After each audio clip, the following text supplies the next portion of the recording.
मला असं वाटतं की आपण आपलं जेवढं बळ आहे तेवढंच बोलावं। आदित्यजी ज्या पद्धतीने ठाण्यात असो महाराष्ट्रात असो फिरतायत त्यांना लखलाप लागो। वरळीत कधी फिरतील आमचा प्रश्न आहे। निवडणुकांच्या गमछा जर आदित्यजी मारतायत तर वरळीतली लोक दुर्बीण घेऊन शोधतायत आदित्यजी ठाकरे आमचे स्थानिक आमदार दिसतायत का। आणि वरळीत परिस्थिती काय, बीडीडी चाळीतले आमची मराठी माणसं हैराण आहेत, तिकडचे दुकानदार हैराण आहेत, त्यांना काय मिळणार आहे की नाही याच्यावरना।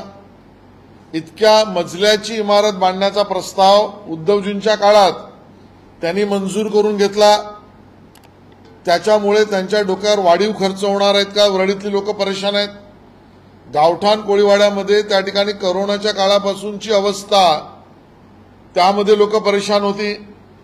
आमच्या कोळी समाजाची लोक त्या 2 पिलर मधल्या अंतराच्या आदित्यजींच्या वेळा घेण्यासाठी परेशान झाले। शेवटी तो प्रश्न एकनाथजींनी आणि देवेंद्रजींनी सोडवला। आमचं गोल्फादेवी मंदिर आहे वरळीचं, ते अर्धवट होतं वर्षानुवर्ष, त्या ठिकाणी आदित्यजींची लक्ष नाही। झोपडपट्टी पुनर्विकास योजनेमध्ये जेवढा भ्रष्टाचार आदित्यजींच्या वरळीमध्ये त्यावेळेच्या सरकार पुरस्कृत होता तो निस्तारता येत नाही। या पद्धतीचे प्रश्न वरळीत पडलेत। धोबीघाट मधले लोक तर टॉयलेट्स पासून परेशान आहेत।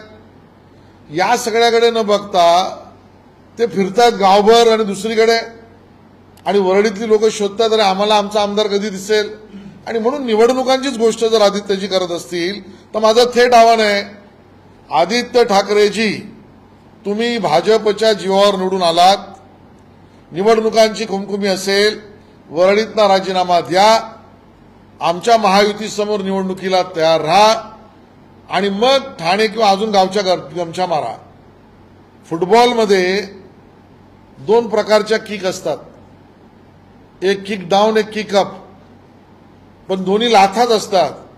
वरळीतला जनता लाथा मारेल हे माहिती असल्यामुळे ठाण्यामध्ये मी येतो हे दुर्बळतेचं लक्षण दाखवू नका, एवढंच त्यांना आमचं सांगणं आहे।